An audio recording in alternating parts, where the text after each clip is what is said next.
How you doing, fam bam? This is Chris Mizo here with another video about gaming with PS5 on a 1440p monitor, such as my Acer Predator X34 monitor. And some of you are wondering exactly if it's possible to game on a 1440p monitor, and you probably want to know exactly if it's possible. In this very video, I want to show you if it's possible, and on top of that, how to hook up your PS5 on a 1440p monitor just like this one. Make sure you stay tuned and watch this whole video to get support on how you can get 1440p on your PS5, especially if your monitor is supported. Or maybe you're thinking of switching over from a TV and you want to go over to an ultra-wide monitor. And is it a good idea to do that? Make sure you stay tuned to find out if it is or if it isn't. Make sure if you find this video very useful to give it a thumbs up, and also for more videos just like this, make sure you go down and hit the subscribe button for more to join the big wonderful fan band where we love to talk about PC and tech stuff. Now, without further ado, let me get straight to the point because I know you guys want to see if it's possible to game on 1440p. Over here we got the beautiful PlayStation 5 right next to the ultra-wide monitor.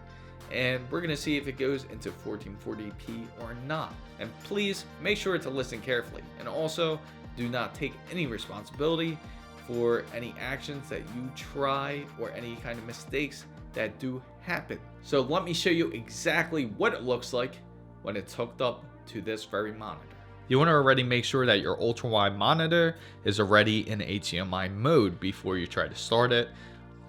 Just make sure it's not under display port if it's already hooked up in display port. So first we're going to start up this PlayStation 5 and you're going to see exactly if 1440p works right away. As you see, PS5 is starting up. As soon as it starts up, you will see it start up just like normal.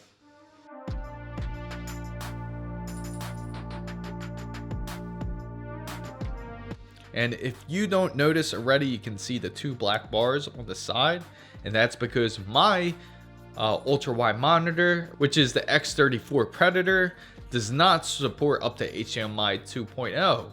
In fact, I have it hooked up directly to HDMI 1.4.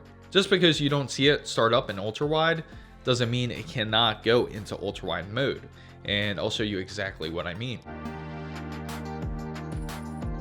When you go into the interface of PlayStation 5, you're going to want to make sure you go over to the settings right here. And when you go over to settings, you want to go down to the screen and video. And if you notice right here, video output, it says video output right here. And go over to resolution. As you see, it's automatic. As you see, PlayStation 5 does not give an option of 1440p. It only gives you 720p, 1080i, 1080p, and straight to 2160p, which is 4K. Because my monitor does not support up to 2160p, which is 4K, or is not 4K supported because my HDMI outlet goes up to HDMI 1.4. Now, if you have a ultra-wide monitor that supports up to 4K, that will change the whole situation, and I will explain to you shortly the very reason why. Even though PlayStation 5 does not support complete 1440p on my current monitor because it only goes up to HDMI 1.4, does not mean I'm going to completely stop gaming on it for that very reason. Actually, I might not ever even go back to playing on my TV again. And I'm going to explain the exact reason why. And the very first reason is because there is no reason for Sony not to push out some sort of firmware support. There is a lot of support, especially on the gamer side of things, that they do want ultra-wide support from PlayStation 5. If Sony is on board and they do push out a firmware update for 1440p support, that's all it really takes, and then boom, just like that, it's like magic. You got full 1440p. Or secondhand, maybe you want to upgrade to a better ultra-wide monitor. Because if you upgrade to a better ultra-wide monitor that does support up to HDMI 2.0 or HDMI 2.1 where you can actually put it onto 4K. It doesn't really go into 4K, but what will happen is it will downscale the 4K to 1440p. Number 2, if you plan on getting a monitor that doesn't support up to HDMI 2.0 or HDMI 2.1, that's okay.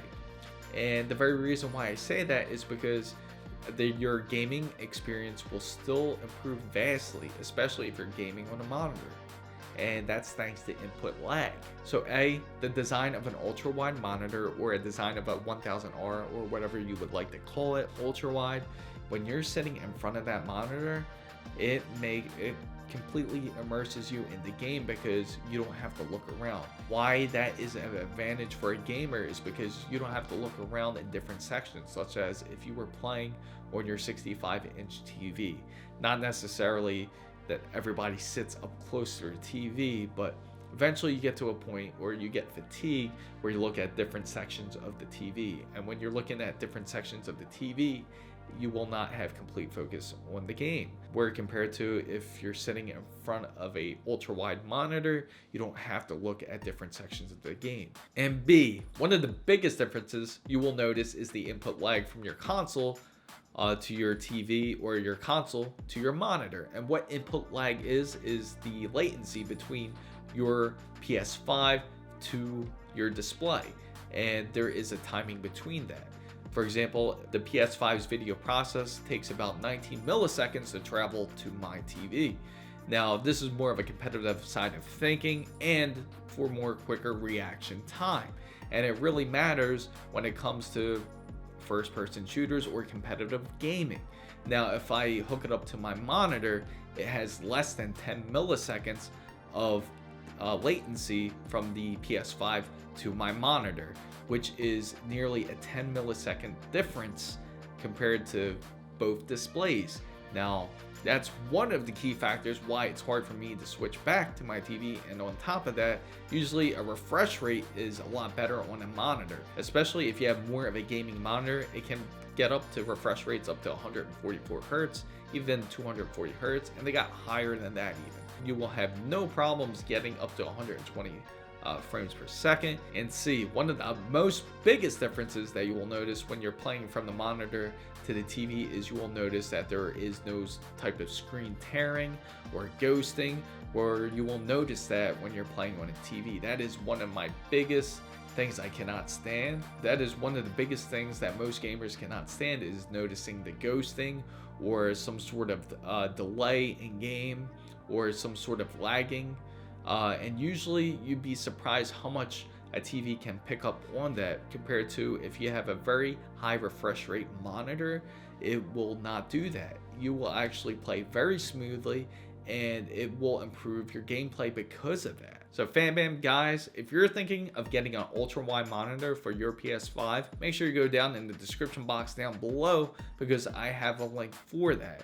And there is a couple monitors I got down there that I recommend, especially if it has HDMI 2.0 and higher. So as long as if you have an ultra wide display that supports up to HDMI 2.0, you will have no problem filling up the whole screen. If you get a monitor that supports up to HDMI 1.4 instead, that isn't really a big deal in my personal opinion. You'll notice the black bars as you saw earlier in this content. So if you haven't seen my other video on the best of CES 2021, up here, if you found this content very useful, make sure don't forget to give it a thumbs up. If you enjoyed videos just like this, make sure you're down and hit the subscribe button and join the big wonderful FanBam.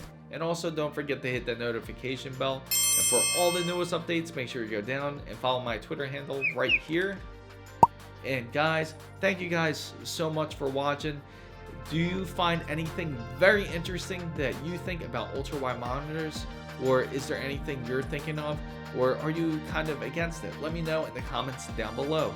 Thank you guys so much for watching. This is Chris Mizo, signing out.